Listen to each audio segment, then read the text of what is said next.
Madam Tony. কি হয়েছে টনির? ও hospital থেকে ওষুধ দিয়েছিল, সব একসাথে খেয়ে ফেলেছে। তুই মনে আর বাঁচবে না। হে টনি, সিস্টার, টনির ক্যান্সার হয়েছে। আর কোনো সমস্যা নাই, সকাল 8টার সময় স্যার আসবে, তখন ছুটি করে নিয়ে যাবে। ঠিক আছে সিস্টার, এখন কিছু খেতে পারবে? হ্যাঁ খেতে পারবে। সারা রাত তুমি আমার কাছে ছিলা? না, বুঝছিল। লাও খেলাও। সারা রাত আমার কাছে আসো, তোমার কষ্ট হয়েছে না? ভালোবাসা মানুষটার পাশে থাকলে কারোর আবার কষ্ট হয় নাকি? দেখো দিনি, ছেলেটুকুর আমার কি অবস্থা করেছে। তোমার শরীর এখন ঠিক আছে তো মধু? হ্যাঁ ঠিক আছে, কিন্তু কে আপনি? আমাকে চিনতে পারছো না? আমি তোমার চাচি। কত বছর 2 লাখ টাকা দিয়ে আমার মেয়ের বিয়ে দিলি। বিভাঙ্গের সাথে কি হয়েছে? ওর থেকে ভালো জায়গায় বোনের বিয়ে দেবো। রাকেশ এলেন চাচি, এই 2 লাখ টাকা রাখেন। চলেন ম্যাডাম। কি রে, তুই এই পোশাকে কেন? কি পরবো? আরে ডিউটিতে যাচ্ছি না, আমার খালাতো বোনের বাড়িতে যাচ্ছি। যাই একটু সেজে যাই। ঠিক আছে ম্যাডাম। এই তো বেড়াচ্ছি। কি করবো বল, একটু আগে ডিউটি থেকে আসলাম। হ্যাঁ আসছি, অনেক দেরি হয়ে গেছে, তাড়াতাড়ি চলো। ম্যাডাম হ্যাঁ বলো। গাড়ি স্টার্ট নিচ্ছে না ম্যাডাম, মিস্ত্রিকে ফোন করছি, আসছে। এমনিতে অনেক লেট হয়ে গেছে, কতক্ষণ লাগবে আসতে? আধা ঘন্টার মধ্যেই চলে আসবে। ঠিক আছে, তুমি গাড়ির সাথে রাতে আমাদেরকে কিনে এসো, আমরা টোটো করে চলে যাচ্ছি। না না ম্যাডাম, আমাকে 10 মিনিট সময় দেন, আমি অন্য গাড়ি ম্যানেজ করছি। আপনি অফিসের মানুষ টোটোতে যাবেন, কেমন লাগবে না? কি কেমন লাগবে? তোরা তুই মানুষ যাবে নাকি এই সাথে? চল। এর আগে আপনার কোথায় পোস্টিং ছিল? কলকাতায়। আপনার আদি বাড়ি কলকাতায় নাকি? এই রাজু, দাঁড়া দাঁড়া দাঁড়া, ক্লাবের ওইদিকে যাবি? হ্যাঁ ঠিক আছে, চল।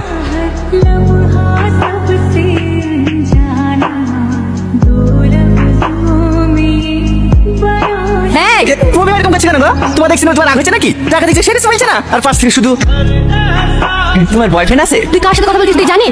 না, সেটা তো জানার চেষ্টা করছি। এই তো সবাই তো দেখা হলো, আস্তে আস্তে পরিচয় হবে, দুজনের মধ্যে বন্ধুত্ব হবে, তারপরে রাজ্যে চ্যাট হবে। তার জন্য তো নাম্বার লাগবে। আরে তুমি এত ব্যস্ত আছে কেন? নাম্বার লে মাত্র। ওই নামটা বলি, নাম মোটিনা ভাবে টেস্ট করে হয়নি, ভাই বেরা জেলে থেকে দেবা। ঠিক আছে ঠিক আছে। তোমার ভাই নেতা নাকি? পুলিশ, সিভিক পুলিশ, বড় বাবুর খাস লোক। এলাকায় যদি কোনো সমস্যা পড়ো তোর একবার ফোন করবা। এই লাগাও, নাম্বারটা ঢুকে দাও। আরে লজ্জা পাচ্ছে কেন? এটা আমার হাতে, আমি ঢুকে দিছি। এবার কিন্তু বেশি বেশি হয়ে যাচ্ছে। তুমি অত ক্যাট করছো কেন গো? তোমাকে নাম্বার দিয়েছিলাম, তোমার হিংসা হচ্ছে নাকি? সরি, তোমার নাম্বারটা নিয়ে নিলাম, কিছু মনে করো না। হ্যাঁ মাঝে মাঝে ফোন দিলে ফোনটা রিসিভ করে দাও। ক্লাবে চলে এসি, নাম ক্লাবে নাম্বার না রে।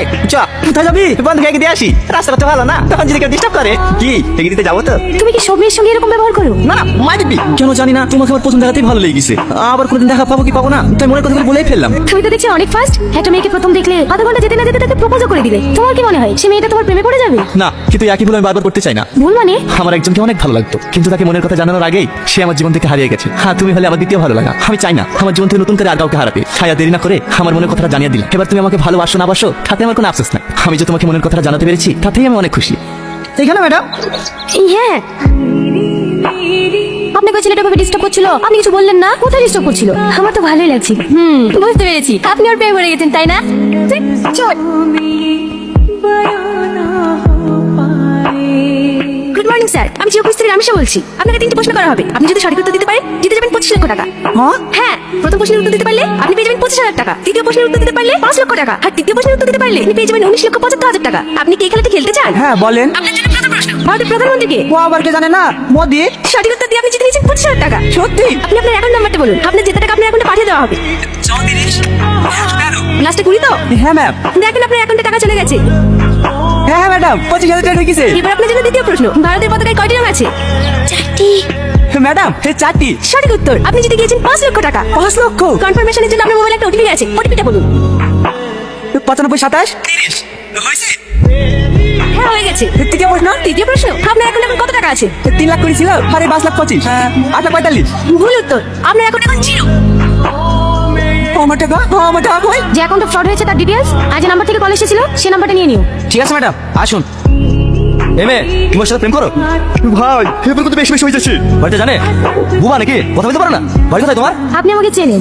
আমি তোমাকে চিনি কেন? তুমি হোম মিনিস্টার নাকি? দেখি মাছ খেলা। এটা কি? আরে মানুষ, এটা আমাদের ওসি। অ্যাকাউন্টের ডিটেইলসগুলো পেয়েছো? না ম্যাডাম, আমি ব্যাংক ম্যানেজারকে ফোন করেছিলাম, আধা ঘন্টার মধ্যে পাঠিয়ে দেবে। তাড়াতাড়ি বলো, নাহলে ম্যানেজারকে অ্যারেস্ট করতে বাধ্য হবো। ঠিক আছে ম্যাডাম। অ্যাকাউন্ট ডিটেইলস পাঠাতে এত সময়?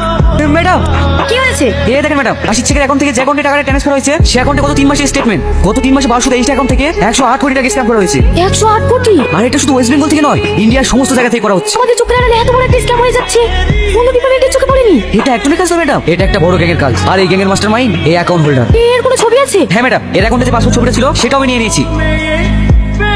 সালমা তুমি আসো আসো ঘরে উঠে বসো। আমি এখানে বসতে আসিনি, টনি কোথায়? হ্যাঁ তো বাবু খেতে বসেছে। হ্যাঁ বাবু, সালমা এসছে। আমি প্রিয়াদের বাবুকে বলি তোমাকে নিয়ে আসার কথা। কি বাবা সালমা, তুমি হঠাৎ করে আমাদের বাড়িতে? হ্যাঁ, আমাদের গ্রামে কাউকে অ্যারেস্ট করতে এসে নাকি? হ্যাঁ তোমাকে। সবসময় আর কি মারা। চলো ঘরে চলো। পারফেক্ট। কি আর অভিনয় করতে হবে না, তোমার মুখোশ খুলে গেছে। You are under arrest. অভিনয় অভিনয় করি সবার সামনে? বিশ্বাস করো, আমি এসবে কিচ্ছু জানিনি। বিশ্বাস? আর তোকে? তোর এই ভোলা ভালা চেহারা দেখে আমিও ধোকা খেয়ে গেছিলাম। আমার একবারও মনে হয়নি তোর এই ভোলা ভালা চেহারার পিছনে একটা শয়তান লুকিয়ে আছে। এখনো ভালো ভালো বলছি, সত্যিটা বলে দি, তাহলে তোকে ফাঁসির হাত থেকে কেউ বাঁচাতে পারবে না। আমি তোমাকে কতবার বলবো, আমি এসবে কিচ্ছু জানিনি। আবার মিথ্যে কথা। ম্যাডাম ম্যাডাম মরেছিলি তো? কষ্ট হচ্ছে? এর থেকে বেশি কষ্ট ওই সাধারণ মানুষগুলো পেয়েছে। অনেকের মা বিনা চিকিৎসা মারা গিয়েছে, আবার টাকার অভাবে অনেকের বোনের বিয়ে হয় না। এই সব কিছুর জন্য তাই তুই শাহিন, যতক্ষণ পর্যন্ত ও নিজের দোষ স্বীকার না করছে ততক্ষণ পর্যন্ত ওকে মারো। ঠিক আছে ম্যাম। ম্যাডাম টনি মা দেখা করতে এসছে। বলো এখন দেখা করা হবে না। খুব কান্নাকাটি করছে। ঠিক আছে, বেশিক্ষণ দেখা করতে দেবে না। তুমি বিশ্বাস করো মা, আমাকে মিথ্যা ফাঁসানো হয়েছে। আমি এসব কিচ্ছু করিনি। তোর কিচ্ছু হবে না। আমার যে হাতে বালা দুটো ছিল সে দুটো বেঁচে তোর আব্বা কোকিলের কাছে পাঠিয়েছি। এসব তোর কোথায় তোকে ঝাড় করে নিয়ে যাবো। চলেন চলেন, টাইম শেষ হয়ে গেছে। তুই কিন্তু চিন্তা করিনি বন্ধু, সব ঠিক হয়ে যাবে। হ্যালো স্যার, আপনাদের একজনকে ধরে ফেলেছে। না স্যার, কিন্তু ওকে যেভাবে টর্চার করছে ও মনে হয় সব ভুলেই ফেলবে। মধ্যে মেয়েদের গিফট টিচিং করা জানিয়ে যা। ওর বাবা যে কত বড় নেতা হয়েছে তা আমি দেখছি। চলো। আচ্ছা সালমা, তুমি তো পুলিশ, আমি যদি কোনোদিন কোনো অন্যায় করে ফেলি তুমি আমার গায়ে হাত তুলবা? হ্যাঁ, তীরেটাই পেটাবো। কি হলো দাঁড়িয়ে গেলে যে? বাড়ি যাবে না? যাচ্ছি। আমার বিশ্বাস আমার টনি কোনো অন্যায় কাজ করতেই পারে না।